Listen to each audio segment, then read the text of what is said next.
I was 71 years old. I was sitting in the same steak restaurant where I had celebrated my 50th wedding anniversary. I watched my son and his girlfriend walk out without paying a $932 bill. But what I found in the parking lot 20 minutes later showed me this wasn't just about money. Let me start from the beginning. The phone call came on a Tuesday afternoon.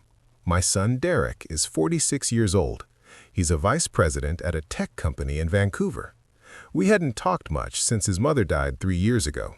Our conversations were always short and didn't mean much. "How's the weather, Dad? Are you keeping busy?" "Yeah, work's good." Then we'd hang up. So when I saw his name on my phone screen, I felt a little jump in my chest. Hope, I guess you could call it. The silly hope that maybe this time would be different. "Dad, hey, listen, I wanted to ask you something." "Sure, son. What's on your mind?" "Well, Vanessa and you remember Vanessa, right? My girlfriend?" I remembered. I met her once at Derek's apartment about 8 months ago. She was a tall woman in her early 30s. She worked in fashion marketing or something like that. She spent most of the visit on her phone and barely looked at me. But I didn't say that. "Of course I remember." "Right. So we're planning our wedding for next spring. Things have been pretty stressful with all the planning. Vanessa thought it would be nice if the three of us could get together, the right way. Have a nice dinner, spend some quality time." Quality time. The words sounded like he was reading from a script Vanessa had written for him. "That sounds wonderful, Derek." "Great! How about Friday night? There's this place called the Lighthouse Grill in North Vancouver. Really nice place, right on the water. Vanessa loves it. Does 7 work for you?" The Lighthouse Grill. I knew it. Charlotte and I had gone there for our anniversary back in 2018, our 50th. She had worn that blue dress she loved, the one that matched her eyes. We had the salmon and shared a bottle of wine. We watched the sunset over the harbor. 3 months later, she got her cancer diagnosis. 14 months after that, she was gone. "Dad, are you still there?" "Yeah, sorry. Yes, 7 works fine." "Perfect. Oh, and Dad, dress nice, okay? It's a pretty fancy place." "I'll do my best." "See you Friday." The line went dead before I could say goodbye. I spent the next 3 days thinking about that dinner and what it might mean. Maybe Derek was finally ready to let me back into his life. Maybe Vanessa wanted to build a real relationship with her future father-in-law. Maybe, just maybe, I wouldn't spend another holiday season alone in this empty house, eating frozen dinners and watching old war movies. Friday came. I put on my good suit, the gray one Charlotte had picked out for me 6 years ago. It still fit, mostly. I had lost weight since she died. Sadness will do that. I drove 40 minutes to North Vancouver and found the restaurant right at the water's edge, just like Derek said. Beautiful place. It had huge windows from floor to ceiling, white tablecloths and candles on every table. They were already there when I arrived. Derek stood up to shake my hand. Always so formal. Vanessa gave me a tight smile. She looked different than I remembered. Her hair was darker, she wore more makeup, and she had on a dress that probably cost more than my monthly grocery budget. "Dad, good to see you." "You too, son." We sat down. A waitress appeared right away. She was a young woman with kind eyes. She handed us menus the size of newspapers. I looked at the prices and felt my chest get tight. $38 for a Caesar salad. $56 for the cheapest steak. "Order whatever you want, Dad," Derek said, not looking up from his menu. "It's a celebration." "What are we celebrating?" Vanessa laughed, high and bright. "Life, Robert. We're celebrating life." She said my name like we were old friends. We weren't. The waitress came back. Vanessa ordered lobster soup, Wagyu steak cooked medium rare, with truffle fries and grilled asparagus. She also wanted a bottle of wine, some French name I couldn't say. It was $83 according to the list. Derek got surf and turf, added an appetizer, and told the waitress to bring another bottle of wine when the first one was empty. I ordered the salmon. It seemed right. "Dad, come on," Derek said. "Live a little. Get the filet mignon. Get the lobster tail. Whatever you want." "The salmon's fine, son. It's what I like." Vanessa touched Derek's arm. Let him eat what he wants, babe. Not everyone likes to try new foods.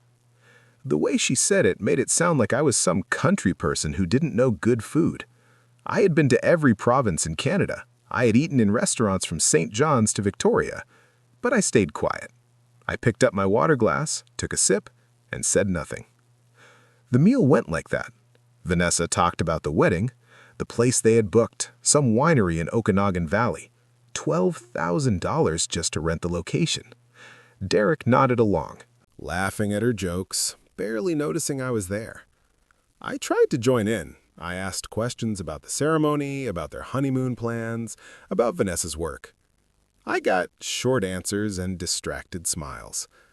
Then they went back to their private conversation, like I was invisible. Halfway through the main course, Vanessa excused herself to go to the bathroom. Derek watched her leave, then turned to me like he just remembered I was there. "So, Dad, how are things? How's the house treating you?" "Okay, the house is fine, same as always." "Have you thought any more about what we talked about? About selling it? Maybe moving into one of those senior living places? You wouldn't have to worry about fixing things, shoveling snow, all that stuff." We hadn't talked about it. He had mentioned it once after the funeral. He said it didn't make sense for me to live alone in a 4-bedroom house by myself. I told him I was staying. The house held 42 years of memories. I wasn't ready to let them go. "I'm not selling, Derek." "Right, I'm just saying it might make things easier for you." "Easier for me? Or easier for him when I died and he had to deal with the house?" But I didn't say that either. Vanessa came back. Derek's whole body changed. He sat up straighter and smiled bigger.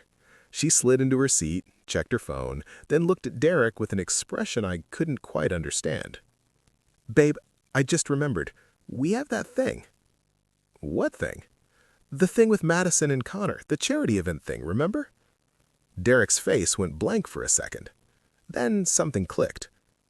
"Oh, right, the charity event. What time did they say again?" 9:30, I think." Vanessa checked her phone. "It's already 8:40. We should probably leave soon." I looked at my watch. We had only been there for 90 minutes. Dessert hadn't even been offered yet. "You're leaving?" "Sorry, Dad," Derek said. And he did sound a little sorry. Almost. "This totally slipped my mind. It's for Vanessa's friend's charity organization. We already said we'd go. You understand, right?" "I guess I don't have much choice." Vanessa laughed like I had made a joke. "You're so funny, Robert. Listen, you stay, finish your meal, have dessert, whatever you want. Enjoy yourself. We've got to go." They stood up. Derek threw his napkin on the table. Vanessa grabbed her purse, a little black one with gold chains. "Thanks for coming out, Dad. We should do this again sometime." "Sure, son." And they walked away, just like that. They didn't look back, they didn't slow down, they just headed straight for the exit. I watched them through the window. I saw them get into Derek's BMW. I saw them laughing at her jokes, barely noticing I was there. I tried to join in. I asked questions about the ceremony, about their honeymoon plans, about Vanessa's work. I got short answers and distracted smiles. Then they went back to their private conversation like I was invisible. Halfway through the main course, Vanessa excused herself to go to the bathroom. Derek watched her leave, then turned to me like he just remembered I was there. "So, Dad, how are things? How's the house treating you?" "Okay, the house is fine, same as always." "Have you thought any more about what we talked about? About selling it? Maybe moving into one of those senior living places? You wouldn't have to worry about fixing things, shoveling snow, all that stuff." We hadn't talked about it. He had mentioned it once after the funeral. He said it didn't make sense for me to live alone in a 4-bedroom house by myself. I told him I was staying. The house held 42 years of memories. I wasn't ready to let them go. "I'm not selling, Derek." "Right. I'm just saying it might make things easier for you." "Easier for me? Or easier for him when I died and he had to deal with the house?" But I didn't say that either. Vanessa came back. Derek's whole body changed. He sat up straighter and smiled bigger. She slid into her seat, checked her phone, then looked at Derek with an expression I couldn't quite understand. "Babe, I just remembered. We have that thing." "What thing?" "The thing with Madison and Connor, the charity event thing, you remember?" Derek's face went blank for a second, then something clicked. "Oh, right, the charity event. What time did they say again?" 9:30, I think." Vanessa checked her phone. "It's already 8:40. We should probably leave soon." I looked at my watch. We had only been there for 90 minutes. Dessert hadn't even been offered yet. "You're leaving?" "Sorry, Dad," Derek said. And he did sound a little sorry, almost. "This totally slipped my mind. It's for Vanessa's friend's charity organization. We already said we'd go. You understand, right?" "I guess I don't have much choice." Vanessa laughed like I had made a joke. "You're so funny, Robert. Listen, you stay. Finish your meal, have dessert, whatever you want. Enjoy yourself. We've got to go." They stood up. Derek threw his napkin on the table. Vanessa grabbed her purse, a little black one with gold chains. "Thanks for coming out, Dad. We should do this again sometime." "Sure, son." And they walked away just like that. They didn't look back. They didn't slow down. They just headed straight for the exit. I watched them through the window. I saw them get into Derek's BMW. I saw them get into... The red brake lights glowed. Then they were gone. I sat there and stared at the empty chairs across from me, at Vanessa's wine glass, still half full, with a lipstick mark on the rim, at Derek's plate, with bits of steak and lobster still on it, at the second bottle of wine, barely touched. The waitress appeared next to me. She was a young woman, maybe 25, with a look on her face that told me she had watched the whole thing. "Can I get you anything else, sir? Coffee? Dessert menu?" "No, thank you. Just the check, I think." "Of course. I'll be right back." She came back 3 minutes later with a black leather folder. She set it on the table gently, like it might explode. I opened it. $932.67. For a moment, I couldn't understand it. I read the numbers again. Appetizers, main courses, 2 bottles of wine, tax, automatic tip for parties over 6. Wait, parties over 6? We were 3 people. There was a note, too, a folded piece of paper tucked under the bill. I pulled it out and unfolded it. "Dad, thanks for dinner. Think of it as an early wedding gift from you to us. We knew you'd want to treat us. You always said family comes first, right? Talk soon. D and V." I read it 3 times. Each time the words meant the same thing. They had planned this. Not the charity event, that was clearly a lie. They had planned to walk out on the bill, planned to stick me with it, planned it from the very beginning, probably from the moment Derek called me on Tuesday. The fancy restaurant, the expensive wine, the lobster and Wagyu beef, all of it on purpose. I didn't cry. Crying would have meant I was surprised, and somewhere deep down, maybe I wasn't. Charlotte used to say I was too easy on Derek. She said I made excuses for him when he forgot birthdays or canceled visits. "He's busy," I'd say. "He's building his career." She'd just look at me with those patient blue eyes and say nothing. She knew. She always knew. I folded the note and put it in my jacket pocket. I looked at the bill again. $932, my entire monthly budget for groceries, bills, and gas. Gone in 90 minutes. The waitress came back. "Whenever you're ready, sir. No rush." "Can I speak to the manager, please?" Her face changed. She looked worried. "Is something wrong with the meal?" "No, nothing like that. I just need to speak with someone." "Of course. I'll get him right away." She hurried off. I sat there with my hands folded on the table, breathing slowly through my nose. In through the nose, out through the mouth. Charlotte had taught me that when I got stressed at work. "Breathe, Robert. Just breathe." The manager appeared. He was an older man, maybe 60, with a gray beard and kind eyes behind wire-rimmed glasses. "Good evening, sir. I'm Thomas Chen, the manager here. Kayla said you wanted to speak with me." "Yes, thank you." I'm sorry in advance for what I'm about to tell you. His eyebrows raised slightly. Go on. My son and his girlfriend just left. They invited me to dinner, ordered a lot of expensive food, then left me with the bill. They planned it ahead of time. I handed him the note. Thomas read it. His jaw tightened. He handed the note back to me. I see. I'm going to pay the bill. I don't believe in stealing, and I won't hurt this restaurant's reputation, but I wanted you to know what happened, and I wanted to ask you something. What's that? Do you keep security camera videos?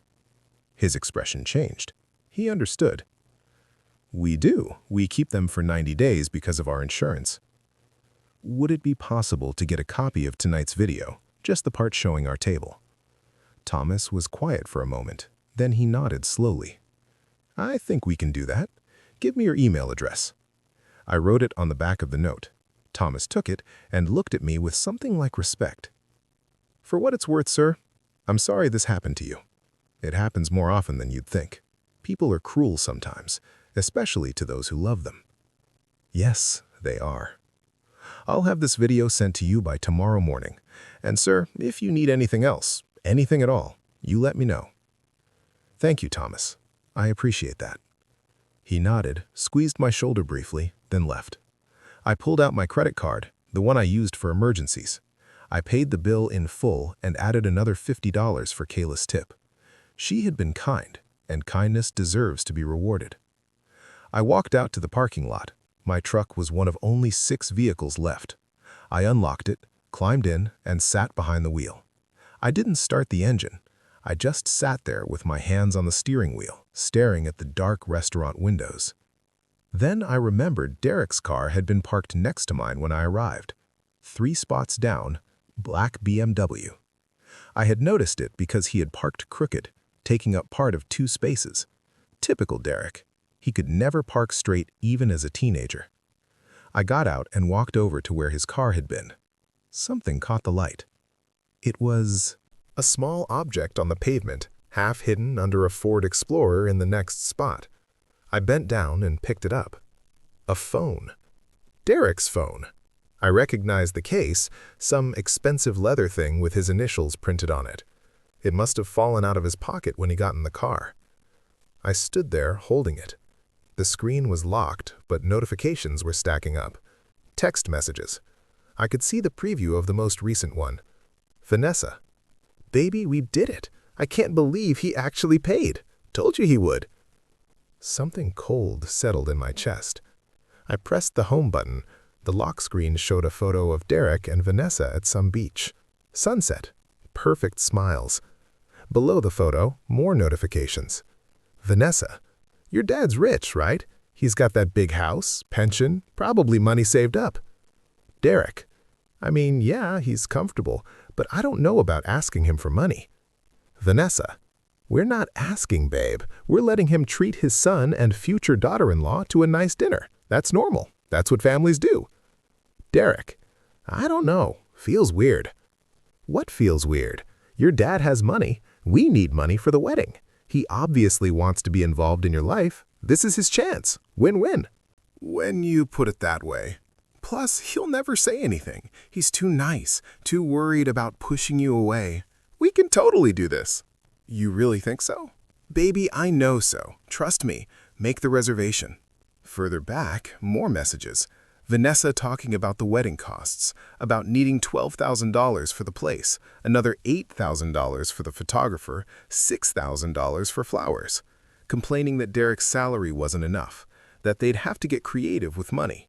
Then this one.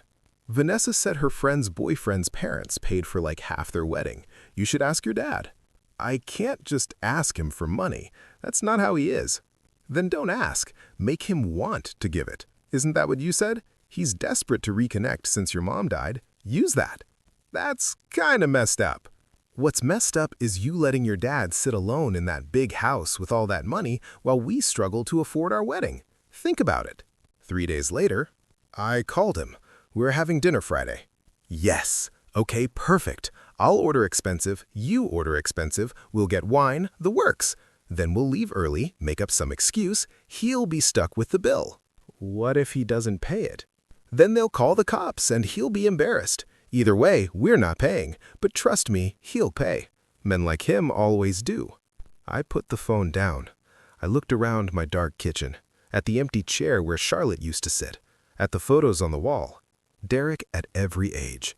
Baby pictures, kindergarten, high school, graduation, wedding. No, wait.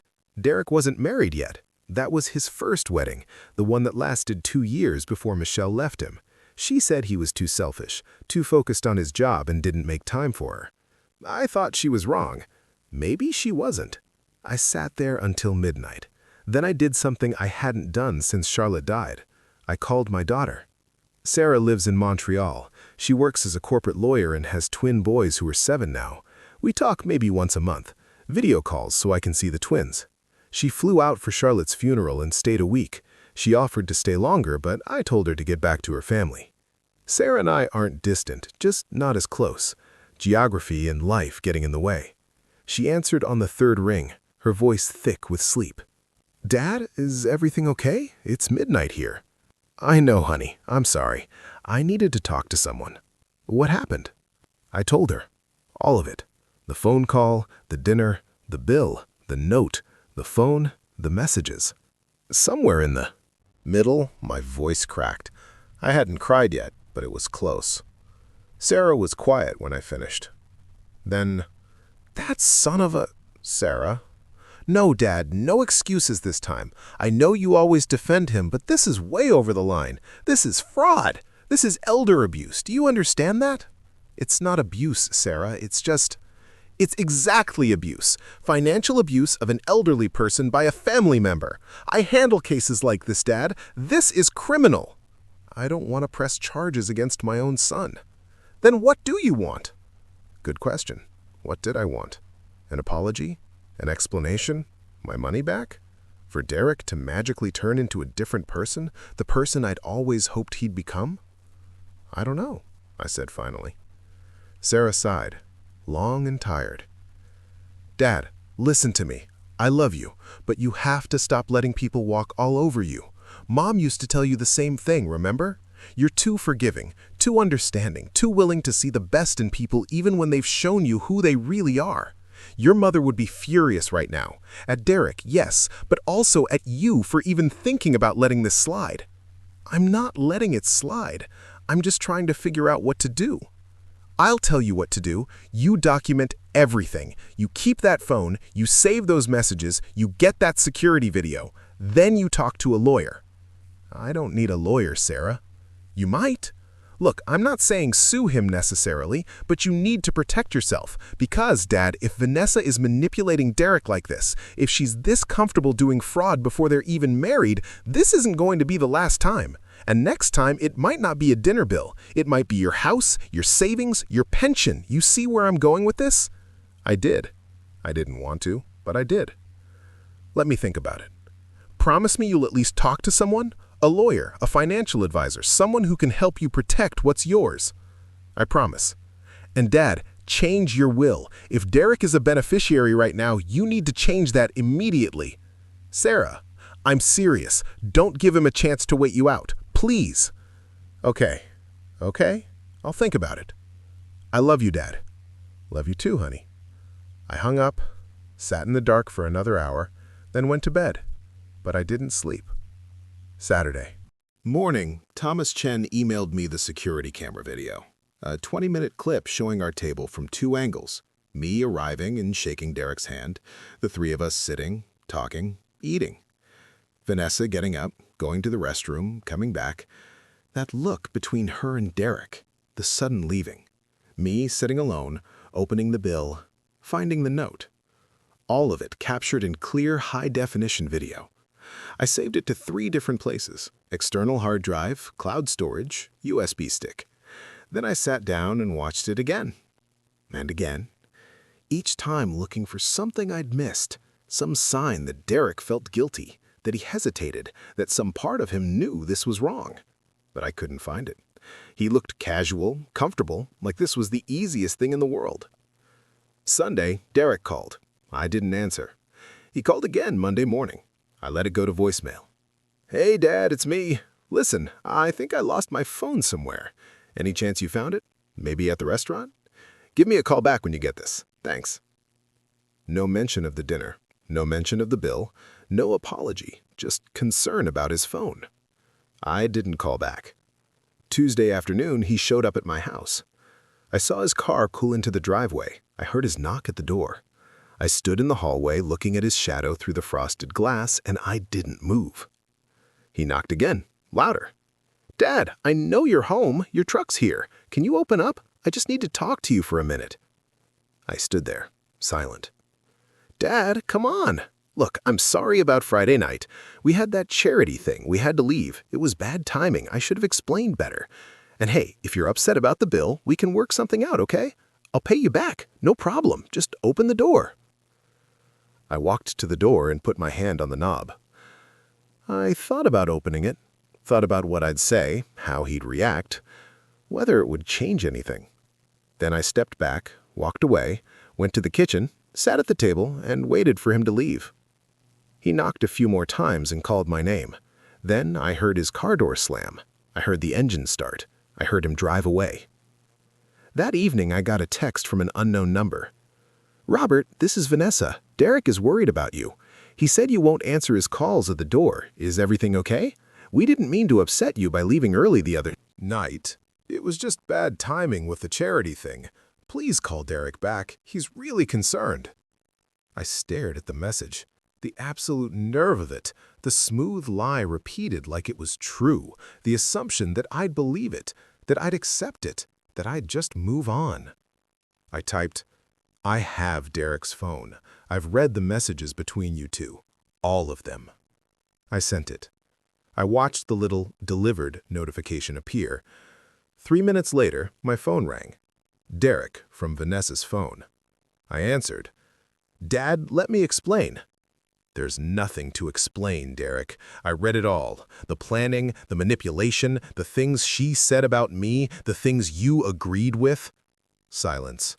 Then, I can explain. It's not what it looks like. $932, Derek. That's what it cost. And you were going to let me pay it and say nothing. You were going to pretend it was normal. Was this Vanessa's idea, or did you think of it yourself? Dad, listen. I'm 71 years old. I live on a pension. I budget every dollar. And you had me sit in that restaurant, in the same place I celebrated my anniversary with your mother, and you used me for money for a wedding I wasn't even invited to help plan.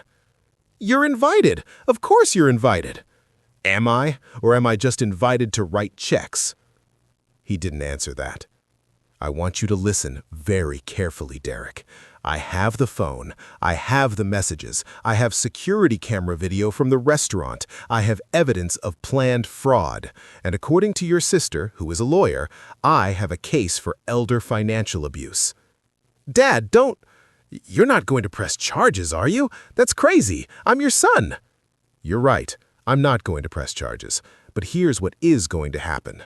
You're going to pay me back every cent. $932.67 plus the $50 I tipped the waitress. That's $982.67. You have until Friday. Dad, I don't have that kind of cash right now. Then you'll figure it out. Sell something, take a loan, ask Vanessa's parents, I don't care. But if I don't have that money by Friday, those messages and that video go to everyone, your work colleagues, your friends, every member of this family. And yes, if necessary, to a lawyer. You wouldn't. Try me. I hung up. My hands were shaking. I set the phone down, pressed my palms flat against the table, and breathed. Wednesday? Nothing. Thursday, nothing. I started to think he wouldn't do it. Started to think I'd have to follow through on my threat. I wondered if I actually could. Friday morning, an email money transfer notification. $982.67 from Derek's account to mine. The message field was blank. I accepted it. I transferred it immediately to savings. Then I texted him. Received. Thank you. He didn't respond. An hour later, Vanessa called from her own number. I answered. You ruined everything. Her voice was cold, sharp, none of the fake sweetness from the restaurant.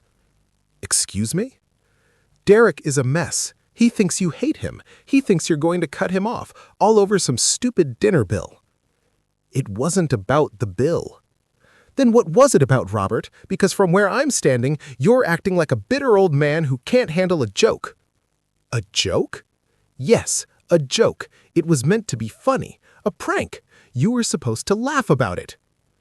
There was nothing funny about it, Vanessa. God, you're just like Derek said. Too sensitive, too stuck in the past, too bitter about your wife dying. Maybe if you'd moved on like a normal person, you wouldn't be making this into such a big deal. Something in me went very quiet, very still. What did you just say? You heard me. Derek told me how you won't shut up about Charlotte, how every conversation comes back to her, how you live in that house like it's a museum. It's pathetic. It's been 3 years. Get over it. Get off my phone. Or what? You'll threaten me too? You'll try to destroy my relationship with Derek because you can't stand seeing him happy with someone else? Newsflash, Robert, you're not the center of his world anymore. I am. And if you keep pushing this, you're going to lose him forever. Is that what you want? If losing him means he stays with someone like you, then yes, that's exactly what I want. Goodbye, Vanessa. I hung up. I blocked her number. I sat there shaking with anger, with grief, with something I couldn't name. That night, Sarah called. Derek emailed me. He said you're not speaking to him. That's correct. Dad, what happened? He was vague about it. He paid me back. That's all you need to know. Did he apologize? I thought about that. Not in any way that mattered. Sarah was quiet then. So, what now? Now, I move forward without him. Dad. Sarah, your brother is 46 years old. He made his choices. He chose money over what's right. He chose Vanessa over me. And when I held him responsible, he sent his girlfriend to insult your mother's memory and call me pathetic. I'm done making excuses for him. Jesus. Okay, yeah, I get it. I'll still see you and the twins. You're always welcome here, but Derek and I are done. At least for now. Maybe forever. I honestly don't know. I understand. And Dad, I'm proud of you for standing up for yourself. Mom would be too. That almost broke me. Almost. But I held it together. Thanks, honey. We talked for a while longer about the twins, about her work, about normal things. When we hung up, I felt lighter somehow. Not happy, not healed, but lighter. The weeks passed. Derek called twice more. I didn't answer. He left voicemails apologizing, explaining, justifying. I deleted them without listening all the way through. Vanessa sent emails, long ones, accusing me of manipulation, of trying to control Derek's life, of being a bitter old man who couldn't let go. I marked them as spam. I changed my will. I left everything to Sarah and the twins. I set up a trust for my grandson's education. I made sure every asset was documented, every account was secure. I called a lawyer and explained the situation. I made sure that if something happened to me, Derek and Vanessa couldn't challenge anything. And slowly, day by day, I started to feel something I hadn't felt in 3 years. Not happiness, not yet, but something close to peace. I started having coffee with Thomas Chen, the restaurant manager. Turned out we had a lot in common. Both widowers, both dealing with complicated kids, both just trying to make it through. He introduced me to a support group he went to. Other men our age who'd lost their wives. I went to one meeting, then another. I started talking about Charlotte, about the grief, about the loneliness. I started hearing that other people felt the same way. That I wasn't pathetic for missing her, that 3 years wasn't too long to still be in pain. I joined a volunteer program at the local library, helping seniors learn how to use computers. I taught an 83-year-old woman how to video call her daughter in Australia. I watched her cry with joy when she saw her granddaughter's face for the first time in 2 years. I felt something crack open in my chest, something that had been closed for a long time. I started taking care of myself again, eating real meals, not just frozen dinners. Going for walks, reading books Charlotte had loved, feeling close to her in a way that didn't hurt quite so much. And I started to understand something. Derek was my son. I would always love him, but love doesn't mean accepting disrespect. Love doesn't mean being a doormat. Love doesn't mean sacrificing your dignity so someone else can feel comfortable treating you badly. Charlotte used to say that the most important relationship you have is the one with yourself, that you can't pour from an empty cup, that setting boundaries isn't mean, it's necessary. I wish I'd listened sooner. 3 months after the dinner, I got a letter in the mail, handwritten, Derek's messy handwriting. Dad, I've had a lot of time to think about what happened, about what I did, about who I've become. Vanessa and I broke up. She didn't take it well. She said I was choosing you over her, that I was weak, that I'd regret it. Maybe I will, but I couldn't marry someone who thought it was okay to treat you like that. I know I can't undo what I did. I know an apology doesn't fix it.